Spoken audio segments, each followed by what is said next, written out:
Assalamualaikum warahmatullahi wabarakatuh. Saya sedang bersama dengan senior saya, kakak kelas saya di Mesir, Al-Mukarram, Ustadz Dr. Damanhur Abbas.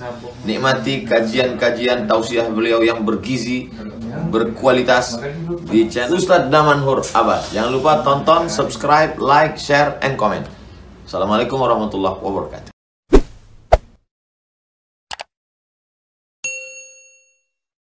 Assalamualaikum warahmatullahi wabarakatuh. Alhamdulillahilladzi ahyana ba'dama amatana wa ilaihin nusyur. Asyhadu an la ilaha illallah lahu da'watul haqq harisun 'alaiha wa ujaba tabsyiri biha wa takum minkum ummatun yad'una ila al-khair wa ya'muruna bil ma'ruf wa yanhauna 'anil munkar wa ulaika humul muflihun. Wa asyhadu anna Muhammadan 'abduhu wa rasuluhu بلغ الرسالة وأدى الأمانة ونصح الأمة وكشف الغمة حتى أتانا اليقين ليلها كنهارها لا يزيغ عنها إلا هالك. اللهم صل على سيدنا محمد النبي الأمي الحبيب المحبوب العلي القادر العظيم الجاه وعلى أزواجه أمهات المؤمنين وذرياته وآل بيته وأصحابه أجمعين. Rabbi shrah li sadri wa yassir li amri wahlul 'uqdatam min lisani yafqahu qawli, amma ba'd. Para asatiz yang saya muliakan, ayah bunda yang saya cintai, dan bapak ibu jamaah salat subuh yang dirahmati Allah, marilah senantiasa kita memanjatkan puji dan syukur kepada Allah yang telah memberikan nikmat iman kepada kita sehingga kita dapat melangkahkan kaki kita ke tempat yang penuh dengan keberkahan ini. Kendati subuh ini diguyur dengan hujan, akan tetapi tidak menyurutkan semangat para jamaah untuk melangkahkan kakinya, dikarenakan mengetahui bahwasanya ini merupakan sebuah janji pasti dari Allah. Air akan turun ke bumi ini merupakan sebuah kepastian, sama seperti sebuah kepastian yang akan kita bahas di dalam setiap kajian kita di setiap subuh. Oleh sebab itu, bersyukurlah kepada Allah pada saat Allah masih memberikan nikmat iman tersebut kepada kita sehingga kita tidak jauh darinya, dan segala kenikmatan yang Allah berikan itu digunakan untuk meningkatkan keimanan kita kepada Allah dan kepada Rasul. Salawat dan salam mari sama-sama kita panjatkan kepada junjungan kita Nabi besar Muhammad sallallahu alaihi wasallam yang telah membawa umat manusia dari alam jahiliyah ke alam yang penuh dengan ilmu pengetahuan. Ini merupakan salah satu hikmah pada saat kita dilahirkan dalam keadaan Islam, tidak usah mencari Islam, akan tetapi Allah memberikan nikmat tersebut kepada kita, yaitu nikmat Islam. Berapa banyak di antara orang-orang di luar sana, mereka itu harus berjibaku dengan keluarganya, dengan ayahnya, dengan istrinya, dengan anaknya, hanya untuk bisa memeluk Islam. Banyak kisah kita mendengarkan seseorang pada saat dia ingin memeluk Islam, maka ujian yang terberat dan yang paling utama yaitu adalah ujian finansial, ujian perekonomian.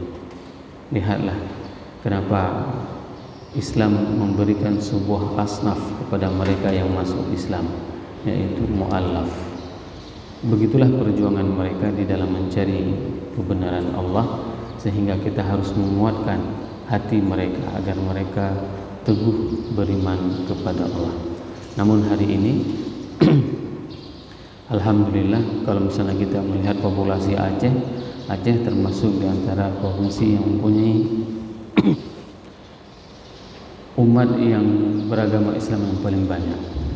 Hanya saja kita perlu berdakwah, yang paling fokus kita berdakwah kepada umat Islam tersendiri. Bagaimana umat Islam itu bisa memahami Islam dengan sebenar-benarnya. Bahkan hari ini para teman-teman yang bergerak di bidang dakwah kemarin itu menyampaikan hal yang paling terberat bagi kita itu adalah berdakwah kepada orang yang sudah Islam, bukan berdakwah kepada orang kafir. Orang kafir begitu dia tahu ini Islam yang sebenarnya, dia langsung beriman. Itu bedanya. Salah seorang teman sewaktu dia berdakwah kepada ibunya, dia tidak pernah menceritakan Islam. Dia berdakwah kepada ibunya. Kenapa? Karena dia sudah tahu, oh Islam itu ternyata seperti ini berperilaku terhadap orang tua. Jadi ibunya itu setiap pagi dibuatin teh, setiap sore dibuatin teh, mau pergi disemir sepatunya. Seperti itu setiap hari diperlakukan kepada orang tua. Sehingga ibunya selama 2 bulan itu melihat aneh sikap anaknya. Kenapa kamu berubah dalam 2 bulan ini? Maka dia menjawab, Islamlah yang membuat saya berubah. Maka pada saat itu ibunya langsung kepingin masuk Islam. Hari ini siapa di antara kita yang sudah memberikan pemahaman yang benar tentang Islam itu kepada diri kita dan kepada orang-orang terdekat kita? Sehingga apa? Sehingga sangat wajar kalau seandainya hari ini tempat yang paling ramai itu adalah tempat kafe, bukan masjid. Maka inilah tugas kita. Rasul sudah menyampaikan semua aspek tentang kebenaran tersebut, hanya saja kita bagaimana menyampaikan aspek-aspek tersebut untuk orang-orang yang kita cintai. Agar apa? Agar masjid ini bisa kita penuhi bersama-sama. Oleh sebab itu, jemaah yang dirahmati Allah, perbanyaklah berselawat kepada baginda Rasulullah. Agar apa? Agar kita mengetahui dan agar kita tidak terasa berat pada saat kita ingin mengamalkan apapun yang diperintahkan oleh Allah melalui baginda Rasulullah SAW. Semoga jamaah yang berhadir pada subuh yang berbahagia ini merupakan di antara umat Nabi Muhammad SAW yang akan diberikan syafaat oleh baginda Rasulullah SAW dan akan disuguhkan air dari telaga Kautsar. Allahumma amin. Bapak Ibu jamaah salat subuh yang dirahmati Allah, kita akan membahas bagian terakhir tentang bagaimana siksaan neraka yang diungkapkan oleh Allah di dalam surat Al-Waqiah. Pada saat surat Al-Waqiah menjelaskan di ayat 92 yang berbunyi a'udzubillahi minasyaitonirrajim, bismillahirrahmanirrahim, wa amma in kana minal mukadzibina dhallin fanuzulun min hamim wa tasliyatu jahim inna hadza lahuwal haqqul yaqin inna hadza lahuwa haqqul yaqin fasabbih bismi rabbikal azim. Sadaqallahul azim. Di ayat ini pada bagian sebelumnya Allah menjelaskan tentang bagaimana proses tentang kematian. Ini sudah pernah kita jelaskan di dalam majelis ini. Seseorang itu pada saat dia akan mati, maka dia akan melihat malaikat yang akan mencabut nyawanya, dan mereka itu akan ditanyakan, kalaulah kalian bisa kembali lagi, coba kembali. Coba bayangkan, ini kondisi seseorang pada saat dia mau dicabut nyawanya. Dia akan melihat semua keadaan, dan pada saat itu dia ditanyakan, bisa nggak balik lagi? Bisa nggak kamu untuk hidup kembali? Ini pertanyaan yang ditanyakan. Falaula in kuntum ghaira madinin tarji'unaha in kuntum shadiqin fa amma in kana minal muqarrabin. Nah, ada hal yang menarik pada saat Al-Qur'an menjelaskan tentang beberapa ungkapan untuk orang-orang yang baik, ashabul yamin, muqarrabin, dan orang-orang. Ada 3 ungkapan yang diungkapkan di dalam Al-Quran tentang mereka orang-orang sebelah kanan. Begitu juga dengan ungkapan orang-orang sebelah kiri. Orang-orang sebelah kiri itu diungkapkan dengan wa amma in kana minal mukadzibina dhalin. Shimal, ada orang yang sebelah kiri, ada orang yang mendustakan. Nah, ini diantara beberapa ungkapan yang diungkapkan tentang penamaan mereka orang-orang sebelah kiri. Fanuzulun min hamim, maka mereka itu akan disiram dengan air yang sangat panas. Ini bentuk siksaan lain. Setelah pada pertemuan sebelumnya kita menceritakan tentang bagaimana seseorang itu diazab dengan azab pembuka, dan ini diantara azab lain seseorang itu yang diazab di dalam neraka itu disiram dengan air panas. Wa tasliyatu jahim, dan mereka itu akan dibakar di dalam neraka jahim.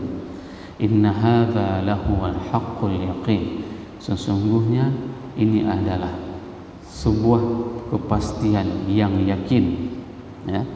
Fasabbih bismi rabbikal azim, maka bertasbihlah kita semua kepada Allah.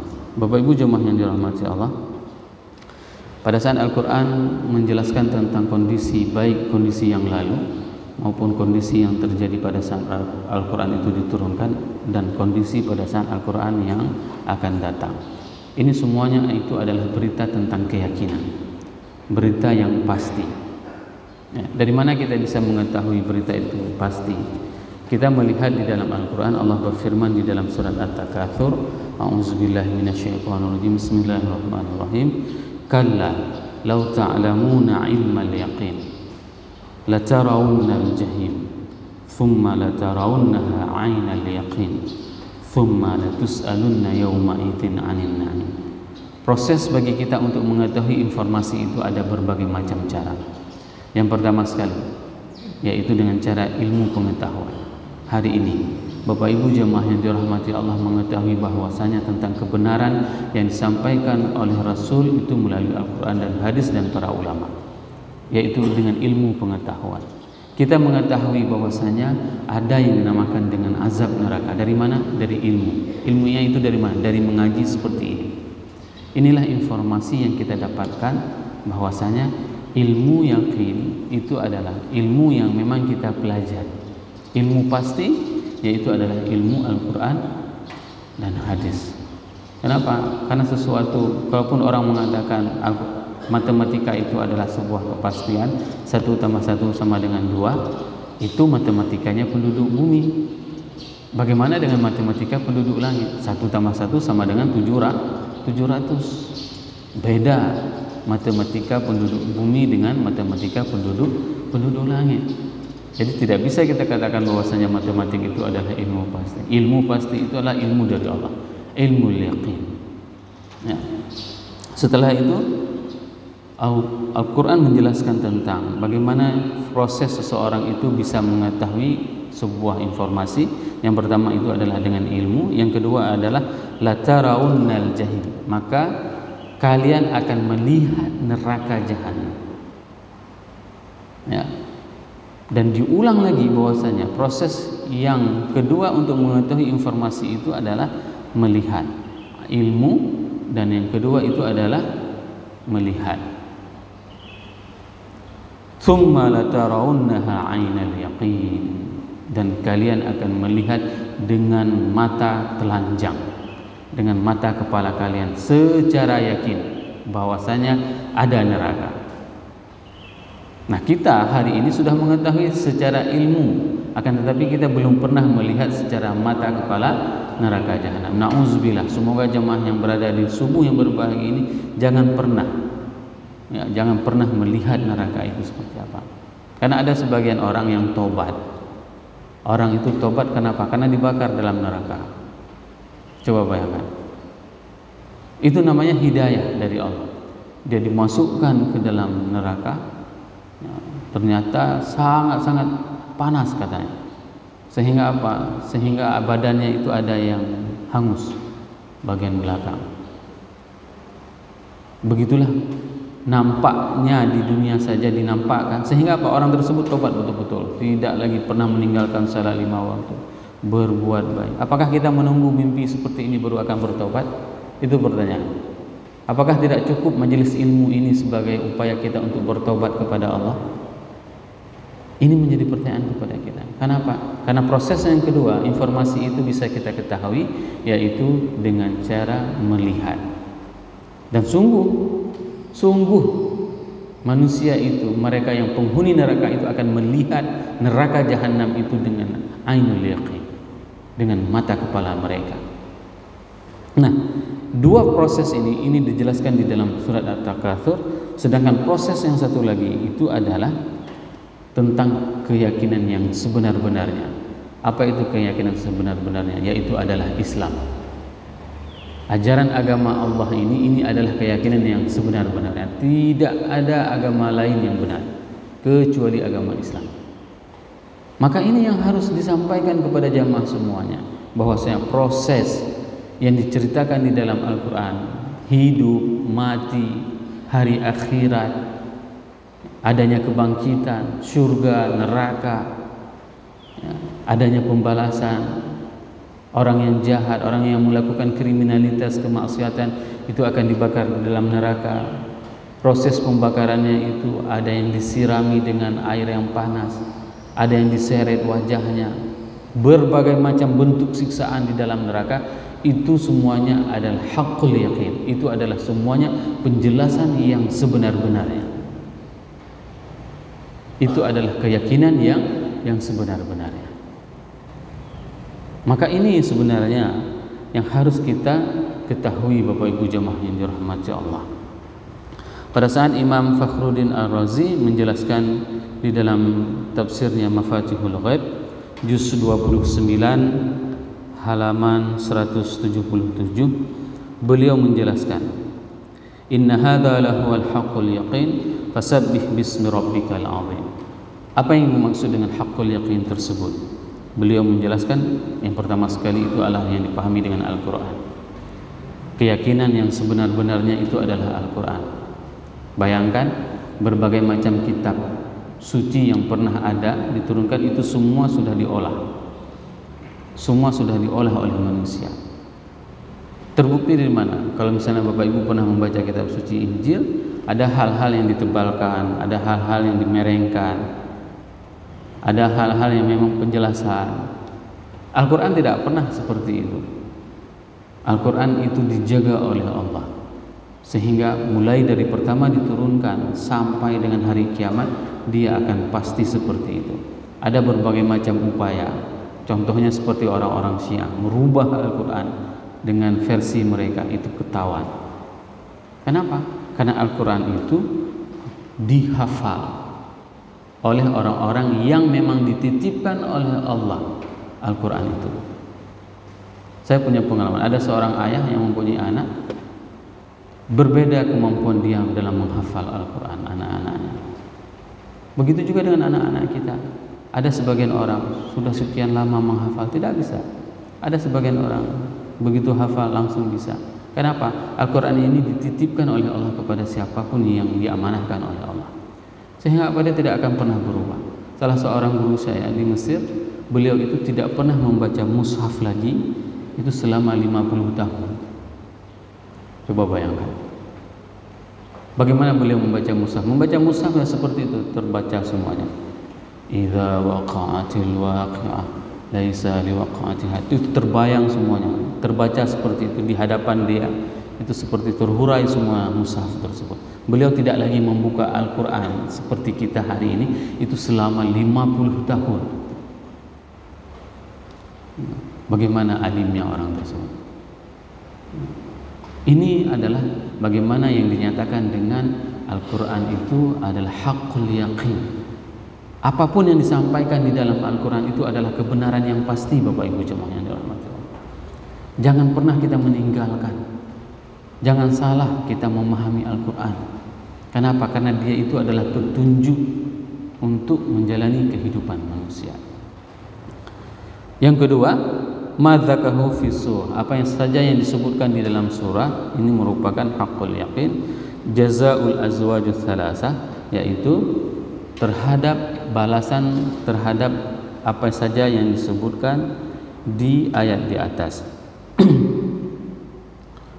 Di ayat di atas itu disebutkan beberapa istilah kepada mereka. Yang pertama sekali itu adalah orang-orang yang bergolongan kanan, itu disebut dengan ashabul maimanah, ya.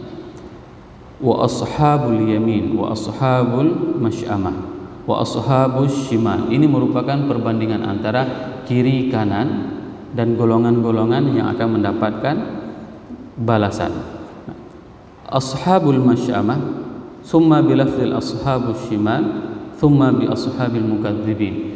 Ini tiga panggilan dan tiga golongan yang dinamakan di dalam surat Waqiah terhadap mereka-mereka yang mendapatkan azab Allah. Ashabul masy'amah, dan yang kedua itu adalah ashabus shimal dan mukadzibin, dan orang-orang yang mendustakan agama Allah.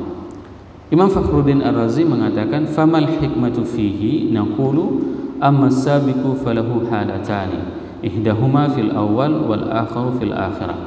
Yang pertama sekali itu adalah menggambarkan bagaimana kondisi mereka. Hikmah disebutkan ini kenapa ada ashabul masy'amah, ashabus shimal dan al-mukadzibin. Kenapa diungkapkan dengan tiga ungkapan ini? Dikarenakan ini menunjukkan tentang kondisi mereka di dunia saat ini. Saat mereka hidup di dunia itu ya memang sudah seperti itu, orang sebelah kiri. Ini adalah kondisi mereka, orang-orang yang mendustakan agama Allah. Ini adalah kondisi mereka. Wal akharu fil akhirah, dan ini juga mengungkapkan bagaimana situasi dan kondisi mereka pada saat mereka berada pada hari akhirat. Fadzakahu fil marratil awal bima fi halatil awal wa fi tsani bima lahu fi halatil akhirah wa laysa lahu halatun hiya wasitatun bainal wuquf lil 'ardhi bainal hisab. Ini menunjukkan bahwasanya kondisi mereka itu adalah kondisi pada saat mereka itu semuanya sedang dan dalam proses dihisab. Mereka di dunia itu akan dihisab. Mereka hidup di akhirat pun itu mereka dalam proses dihisab. Maka tidak ada satupun aktivitas yang dilakukan oleh manusia di atas dunia ini tanpa ada hisab. Maka ini yang paling terpenting untuk kita hadirkan, hisab ini. Berani enggak kira-kira kita mengambil hak orang lain kalau seandainya kita teringat dengan hisab tersebut? Tidak akan pernah berani. Tidak akan pernah berani kita untuk tidak melayani orang lain dengan baik kalau seandainya kita teringat dengan sebuah kegiatan yang dinamakan dengan hisab. Hisab itu akan dipertanyakan, Bapak Ibu jemaah yang dirahmati Allah. Saya akan dipertanyakan tentang waktu saya. Saya akan dipertanyakan tentang ilmu yang saya miliki.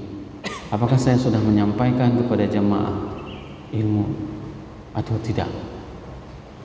Maka secara pribadi saya mempunyai prinsip, selelah apapun, kalau memang ini jadwalnya, maka saya harus pulang ke Luxembourg.